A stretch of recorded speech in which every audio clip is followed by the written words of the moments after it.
Bret Bielema and Illini football are starting to get some national attention.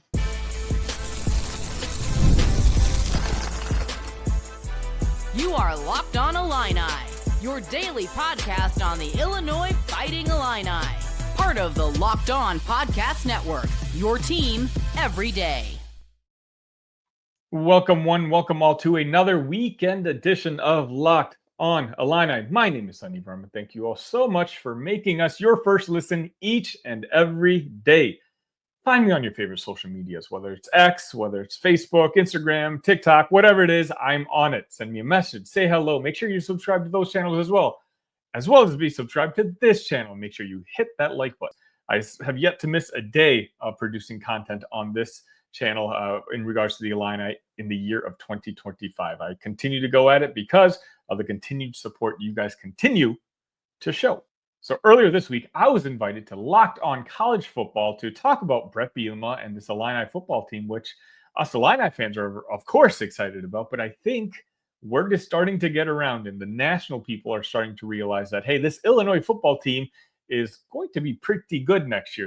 So right after this, I'm going to go ahead and play that segment from that particular show. Again, on your way out, please make sure you hit that like button, hit that subscribe button, and I hope you all enjoyed your weekend.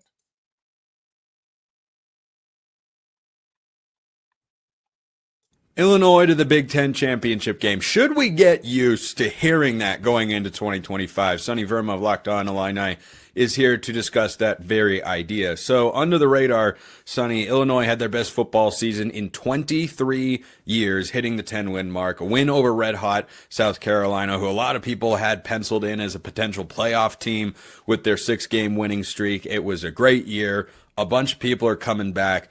Is that where the expectation is for this Illinois team? Is it get into that upper tier, or is it just, hey, can you be as good as you were last year until we get to basketball season? No, I mean, I think in the expectation is to establish yourself in the upper tier, right? I mean, you're returning 16 starters from last year's team. 18 of those starters started in the bowl game. So you've got a senior quarterback, especially nowadays in college football, that usually can be very important. And so I think right now, Bret has done a wonderful job here in Champaign with Illinois, but it's not like he's getting the recruiting cycles to really compete with the Oregons or the Ohio States. He coaches the players that we have up now. Having said that, we're in the middle of having one of our best recruiting seasons in about 20 off seasons now at this point. So, that might change in the future. But I think right now, when Bret took over at Illinois, our hope was that he can essentially turn us from arguably the worst program in the Big Ten Conference to giving us the consistency of a Wisconsin or an Iowa. Right now, that's what Bret's building ourselves towards. And again, if we hit 9 wins, 10 wins, and then we can continue to raise the bar when it comes to our recruiting during the offseason, I think then eventually we can get there. But I don't know if 2025 is the year. Yeah, and I don't know with Illinois' schedule in 2025, which we'll get to later in the segment, that's incredibly feasible. But in the Big Ten championship odds right now, Illinois, that again just won 10 football games, is behind Washington, Iowa, USC, and Nebraska. Now, the top 5 teams are about what you would expect: Ohio State, Oregon, Penn State, Michigan, and Indiana in there, who all had great years. I mean, Michigan was, more great at the end of the season. Wasn't too much of a problem there for Illinois when they matched up. But what's missing for Illinois to be, even a Wisconsin level of consistency? And I'm talking pre-Luke Fickell's arrival in Wisconsin, where it's, hey, this is an 8 to 10 win program. How does Bret Bielema make that sort of step to where, maybe once out of every 6-7 years, oh my gosh, Illinois is in the Big Ten championship game? Well, no, I think we're there now. I think that kind of consistency, we're going to be there. My thinking is we're not going to be at the Big Ten championship level because the rules have changed. We're no longer competing in the Big Ten West, where all we have to do is be the best team out of a bunch of not very good teams. Now it's simply you have to be one of the 2 best teams in the conference, and Illinois is not going to be breaking into that top 4 at least any time soon. So, I mean, do they need more playmakers? Absolutely. Illinois won 10 games last year, but they got boat raced by Oregon, and you really saw the difference of talent on the field there. They were only within a touchdown of Penn State with 2 minutes left, and those are the 2 of the 3 losses that Illinois did have last year. So I like where the program's headed, and I think we're in the top 5 or 6, and I think we'll be competing for a college football playoff push next year. But again, there's a different level between trying to make it into the college football playoff and winning a Big Ten championship. Illinois is one of those programs that when you talk about those who benefit from the 12-team playoff, Penn State is number one. First and foremost, no one benefited more. James Franklin gets to the Final Four, could never get in the Final Four.